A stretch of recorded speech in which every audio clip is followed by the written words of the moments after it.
Hi guys, Phoenix here. Welcome back to my nest. And I know I am wearing the same outfit I did for my pozole video. Well, I normally film throughout the week, but I was so busy trying to figure out what videos I was gonna do that I ended up filming two of my videos on the exact same day. So that is the pozole sitting on the stovetop right there waiting for dinner time.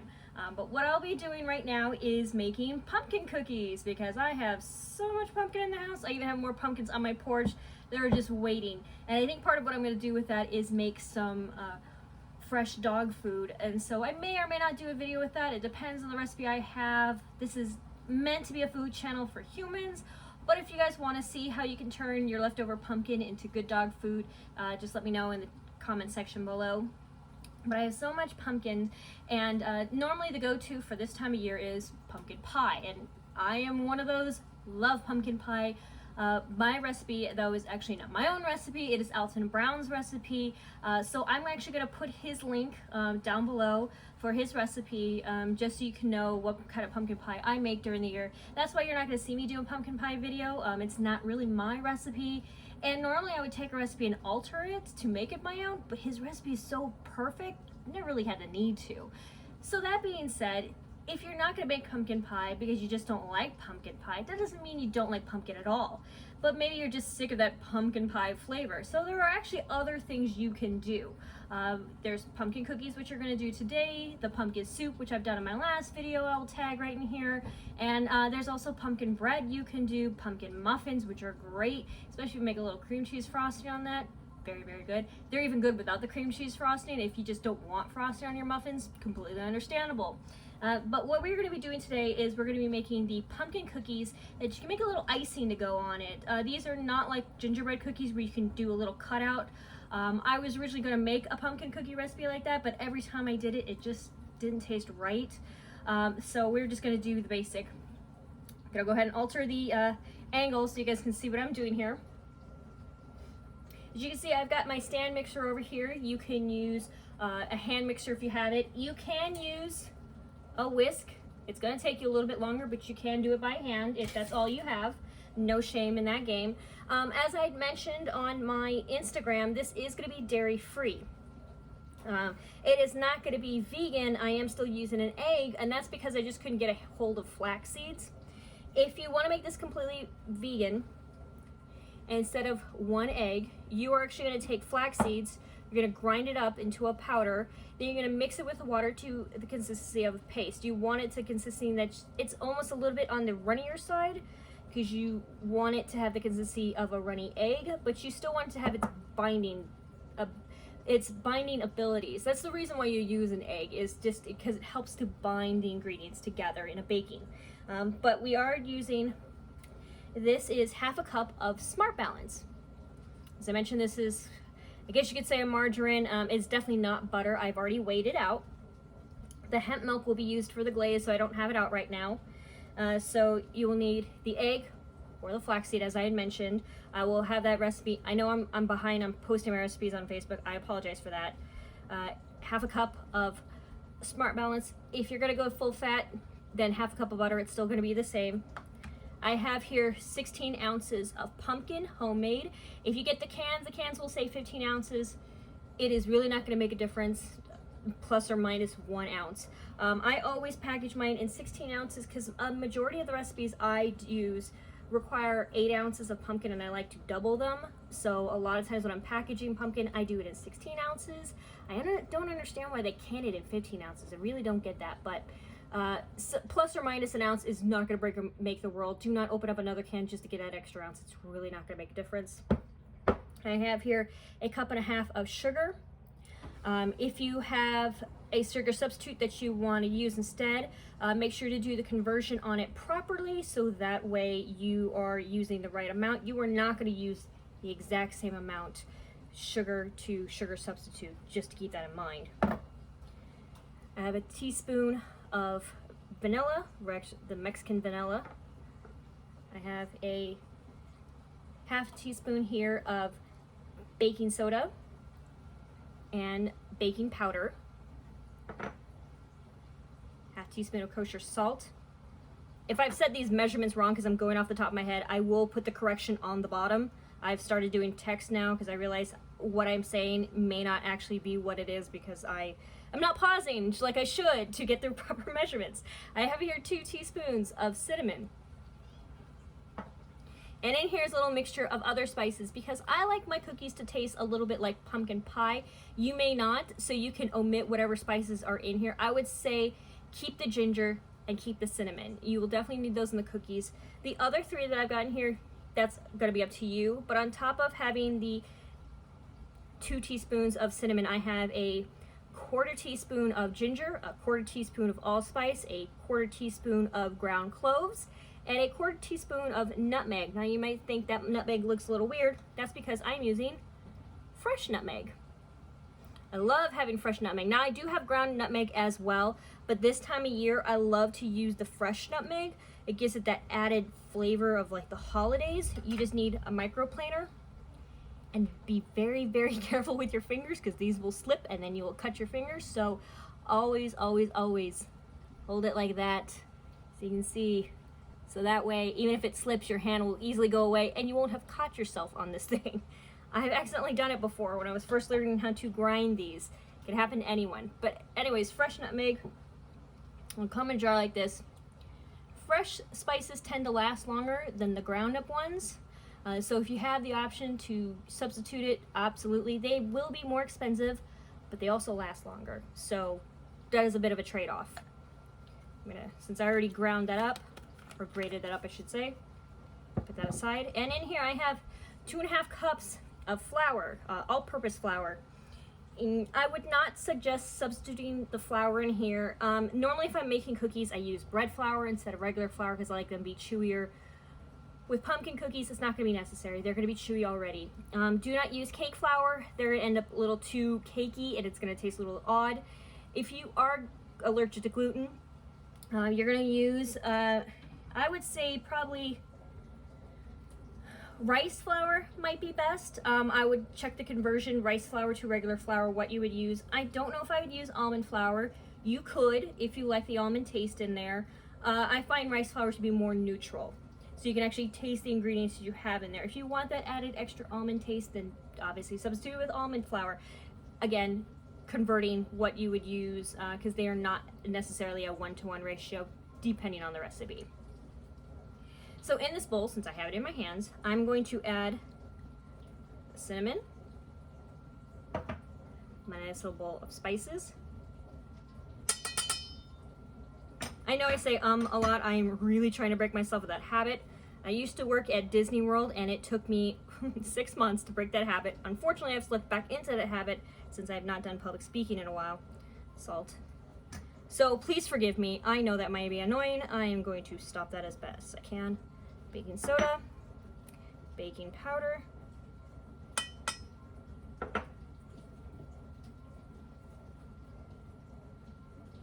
give it just a gentle mix. You just want to evenly distribute all the dry ingredients together. And it's going to take on this tan kind of a color to it because of all the spices you put in it.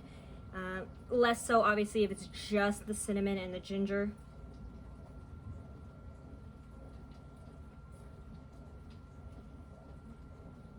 Okay. And you may be thinking like, wow, you just made a pie last weekend and you're making cookies now. Well, I have a lot of people to pawn these desserts off, so they are not just sitting in my kitchen where I can just eat them all day long. We have kids in the house, we have friends we can pawn them off to, so don't think I'm just stacking up on dessert. So please, do not make these recipes back to back unless you really have a sweet tooth or you have a very large network of people. And now in this bowl, we are going to add the pumpkin.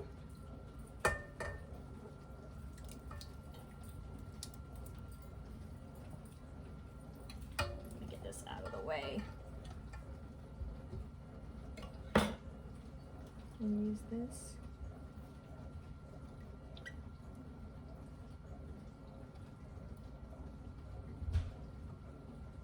Okay.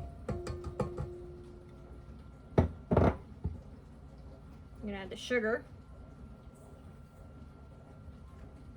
and the Smart Balance. Now, if you're not using Smart Balance, but you still want to do a dairy substitute, in this case, I would suggest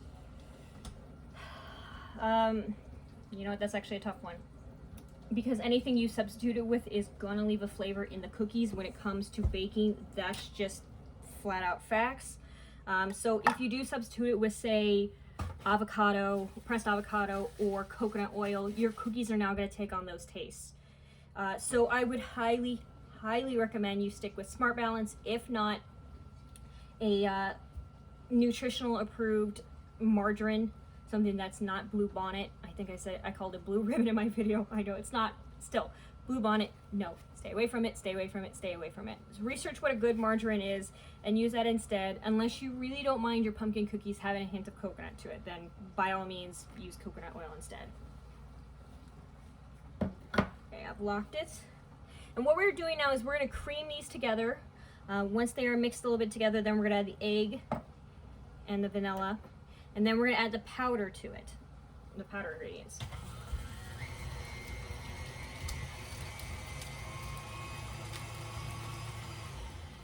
Sorry, I kicked it a little too high and I could start feeling splatters of the pumpkin puree. So this is gonna be a, you know, depending on how fast you want it, but be careful. Okay.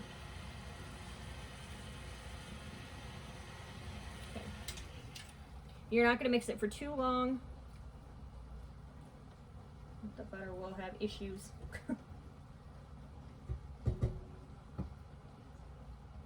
You're gonna add the egg to it. And then the vanilla. And this is where you're really gonna cream it together.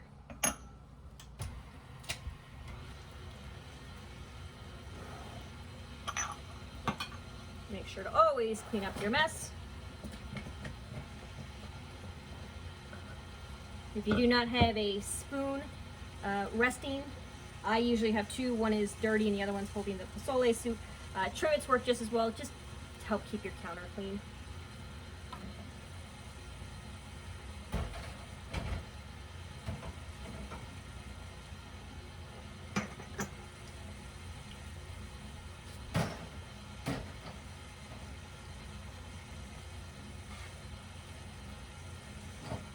Behind me I have a sink full of soapy water, so that way when I'm done with something I can just toss it in there, and then once this is in the oven I can just start cleaning dishes.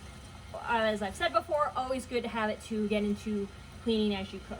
Okay, that can stand to go a little bit faster now.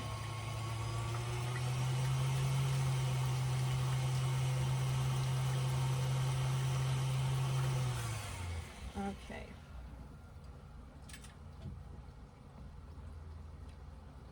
You want to scrape the bowl.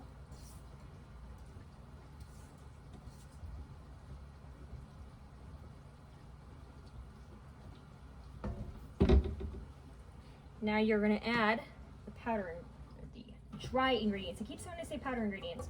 I mean, I guess.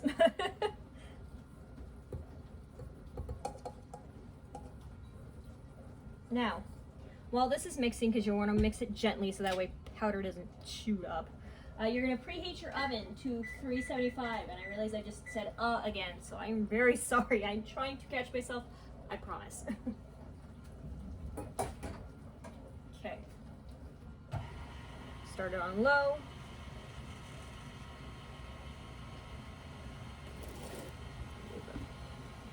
We're coming live from my pantry, so I had to move some ingredients. Okay. You see it's starting to clump together. I'm gonna turn it a little bit higher. Stop. That needs to be scraped along the sides.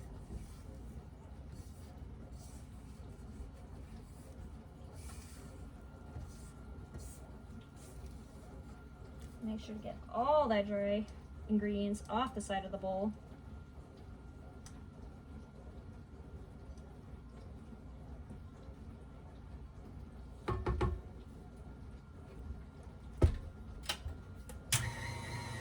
Okay, I'm going to turn that to medium now to fully mix these up.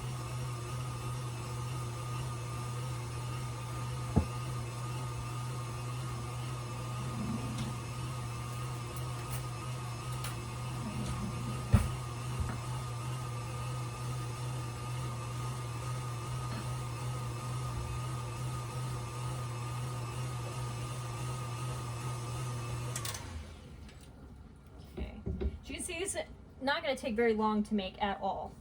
It's not like the soup. It's not like making puree.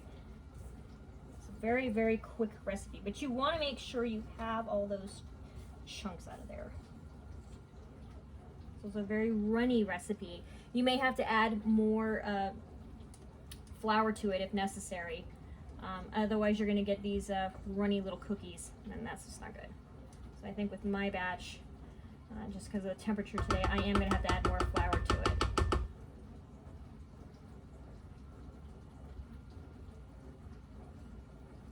Baking is a mad scientist world. That's just flat out facts.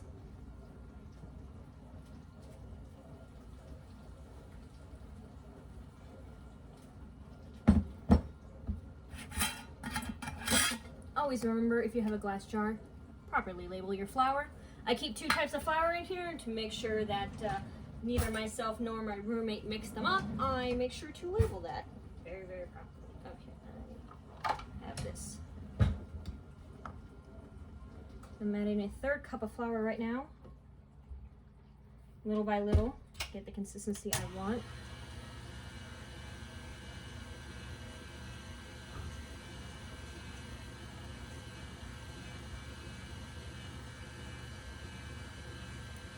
You want more of the consistency of a chocolate chip cookie, and this was a little too runny to be considered a chocolate chip cookie. Now, you could always, with a chocolate chip cookie recipe, chill it in the fridge for an hour. That way it's easier to scoop out.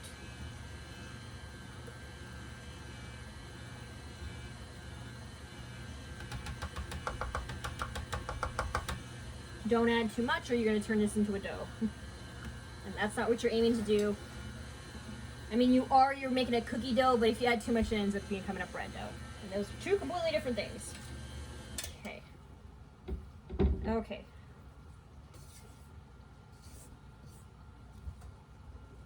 Yeah. Okay. It's definitely more the consistency I want. So what I'm going to do right now is I'm going to actually do like I would with chocolate chip cookies. It's going to go chill in the fridge. Not as long as I normally would with chocolate chip cookies. This can chill for about 20 minutes, and that should give it a hard enough texture for me to scoop it out onto the prepared baking sheet. And when this is chilled, we're going to scoop them out, and you'll see these delicious pumpkin cookies. Okay, as you see, I have scooped out the pumpkin. Oven is ready. So let me, woo, nice little spin I did for you guys. You're gonna get this into the oven. Cookies don't take that long. After 10 minutes, check them out. They will probably take anywhere from 10 to 15 minutes. After the 10-minute marker is when you're gonna, so we've got the time, we're gonna mark it, and then we're gonna check it out soon. Okay, so the first batch is done. Nice little springiness to it. These ended up having to cook for 15 minutes. Now that may happen. It's also gonna depend on how big you've made these. We're gonna let these cool. I am gonna put a second batch in a moment in the oven, and you're just gonna keep going until you run out of batter, dough, however you wanna refer to it. When these are finally cool to the touch and room temperature, that's when we're gonna put a nice icing glaze on it. Now when you do the glaze, you can make it just plain white, which will happen when you do the powdered sugar with the milk, or in this case, hemp milk mix. You can add color to it and make it a nice orange for the pumpkin. You could do 3 different little containers of different colors and make it red, yellow, and orange for that of fall, and then just drizzle all 3 colors all over it. Whatever you want to do once they are cooled off. And once these are cooled off, I'm going to show you how we are going to do that. Hi everyone. Now I know I was supposed to get this video out to you a couple different times, but unfortunately crazy life is crazy, so I'm just going to do the shot like this so you can see exactly what I'm doing. That way I don't have to worry about an angle, and I can get this ending to this video out to you as quick as possible. Now as you see, we have the dairy-free pumpkin cookies here. They were made with the Smart Balance. And now we're going to make the icing for it, and we are going to make 3 different colors. That's why I've got the 3 different bowls over there. I've got the red and the yellow. We're going to make nice little fall glaze coloring for it. I have a teaspoon of vanilla here, and I have 3.5 tablespoons of hemp milk. Now hemp milk, as I said, I bought this. Normally I make it my own, but it was on sale. If you come across this brand, it's a very good brand. No, they do not sponsor it. I just love them. I got originals, which means it'll be sweetened. They do have unsweetened flavors as well. You can get hemp milk and chocolate flavors as well. If your kids just want a nice chocolate milk and you want a healthy alternative for it, they do the same thing with almond and soy milk as well. But I'm going with the regular original, slightly sweetened. And we've got in here 2 cups of powdered sugar. So we're going to go ahead and add the vanilla. Set that aside. And some of the hemp milk. Now I want this to be a nice icing, but I also want it to have a runny consistency to it. So that way it'll be easier to drizzle over the cookies. Be careful.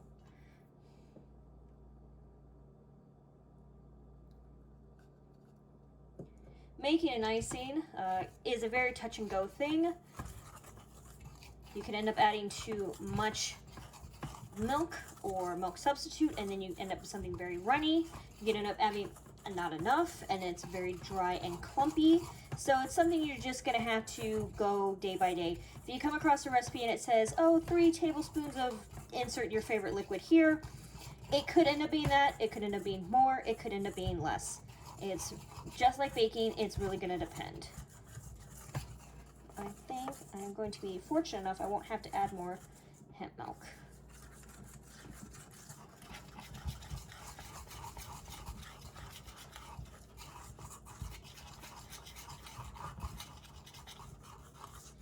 You want to make sure there's no chunks, obviously, of the powdered sugar.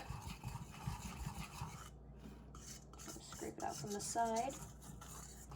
Okay. Now, obviously, because it's hemp milk, there's a slight beige tint to it. That's going to happen if you use an alternative milk, such as soy milk, almond milk, in this case, hemp milk. It's not a pure white like a dairy milk would be. So just keep that in mind if you want a white icing. Just be careful whatever liquid you are adding to it. Hemp milk does have a tan tint to it. I believe almond milk does as well. I haven't used soy milk in a while, so I don't know. So you'd probably want to go maybe the coconut milk route. I believe that's more white. If you want to just not add color to it and you want just a nice, beautiful white icing, like if you were making snowmen or snowflakes, something like that, and you'd wanted a white frosting. Okay.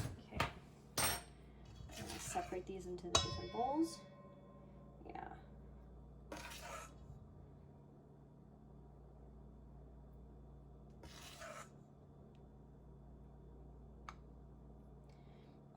I'm not pouring it directly into it because it could just lose control, go all at once, and then you'll end up with a big icing mess all over your kitchen.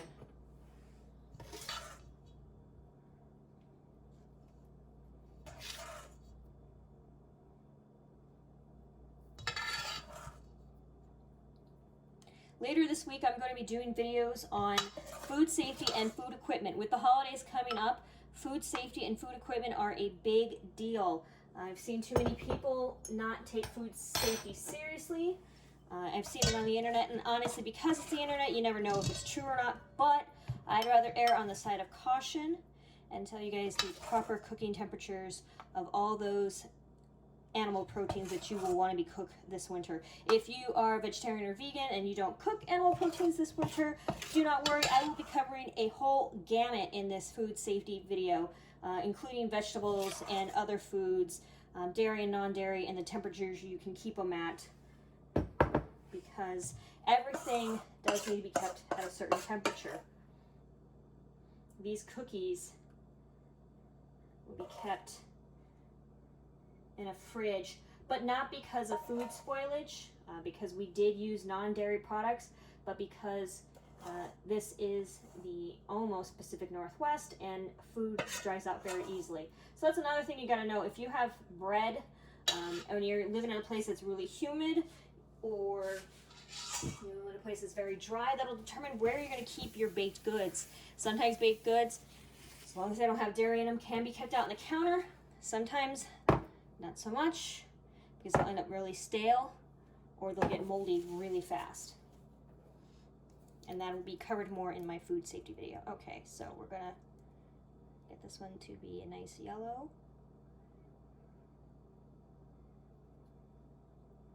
And this will be orange, so I'll do right now just 2 drops in there.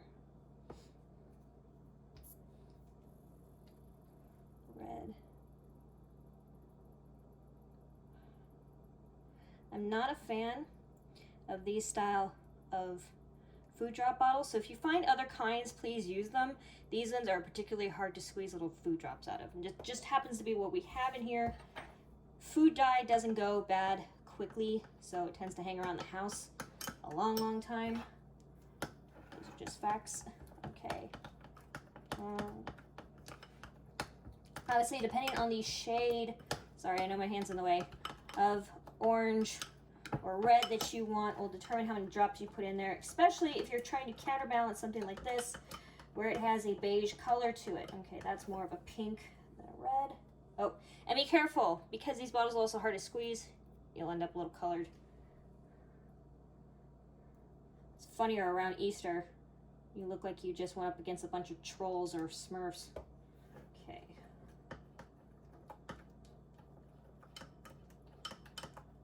I'll probably have to add more to that later. Keeps looking more pink than anything. Oh, there's that spoon. Okay.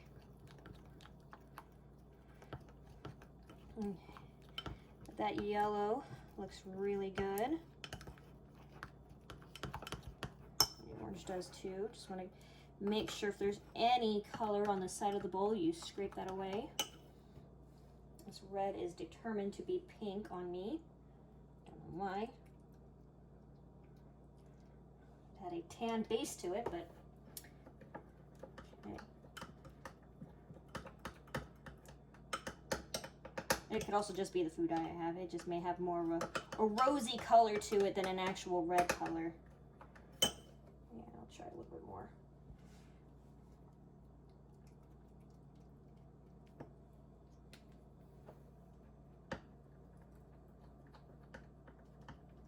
All right, there we go. Still not quite the red I wanted, but it's definitely a little bit better. It doesn't look so pink now.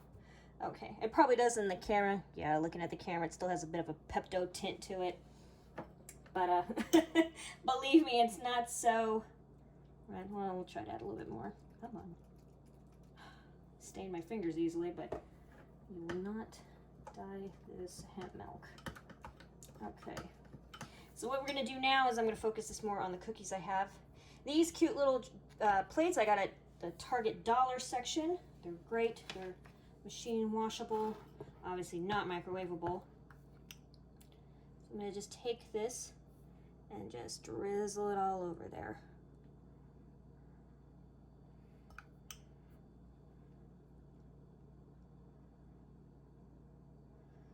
I know it's kind of a mustardy color right now, but again, that's because of the tan. That was the base. But I promise you, once I mix it with the other ones, it'll definitely look more fall.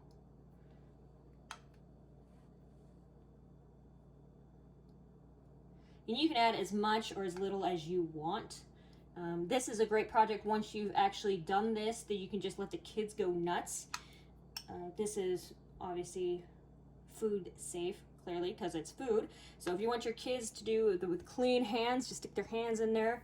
That's what I used to do when I was a baker. Quickest way to coat a bunch of cinnamon rolls that you had lined up is you actually just stuck your gloved hand or clean hand, if you wanted to wash your hands afterwards, and a bunch of glaze, and then just drip it like that. The fastest way to get it done, and for kids it'll be a very fun way to get it done. Now if you don't want to do this on the plate because you don't want a sticky plate, which is completely understandable, you can set these cookies out on tin foil. You can set them on wax paper, you can set them on parchment paper. If you have a silicone mat, you can set it on that. And that way it'll be easy to clean up afterwards.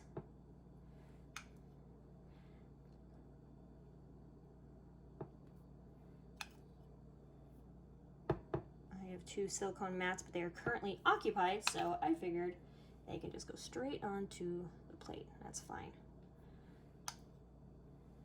Okay. Starting to look more and more fallish. I'm going gonna add the red there. Okay, that's definitely still looking a little pink.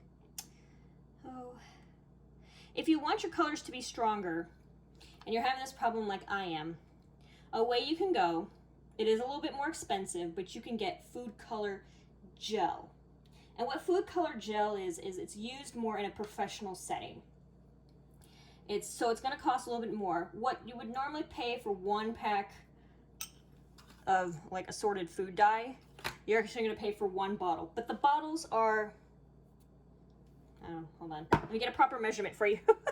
The bottles are about that tall, and they'll last obviously way, way longer. The colors will be far more striking. If you want it to be a red, it'll actually show up red, not like this weird pink that these have got going on. And they'll still taste the same. But, as I have mentioned, they will cost a little bit more. So, price beware. And there you have it. Lovely glazed pumpkin cookies. You can do it yourself right before a party. You can have it for the kids. It's a fun little project for them to do yourself. As I have shown you, they can be completely dairy-free and they will still taste amazing. This is the same substitute I use with my brownies and they still taste just as amazing. As I mentioned earlier in this video, if you wanted to be completely vegan, you can substitute that egg with flax seed that has been ground up and mixed in with a little bit of water so that way it can create the binding method that you need. Now, if you have any other questions, concerns, please feel free to hit my comment section below. If you have any suggestions for any vegan or vegetarian desserts, please let me know, as long as you have a good recipe. Unfortunately, mine are not that great. I'm still trying to find good recipes for you guys, I promise, that are vegan and vegetarian friendly dessert-wise. I will probably sometime in November or December do a nice spaghetti squash because I do love those and they can be a great vegetarian/vegan meal that even those carnivores out there will absolutely love. If you like this video, go ahead and hit that thumbs up button and share this video. It helps the channel grow. Be sure to hit my subscribe button as well as that little bell icon so you do not miss out on anything else. This is Phoenix and I'll see you guys next time.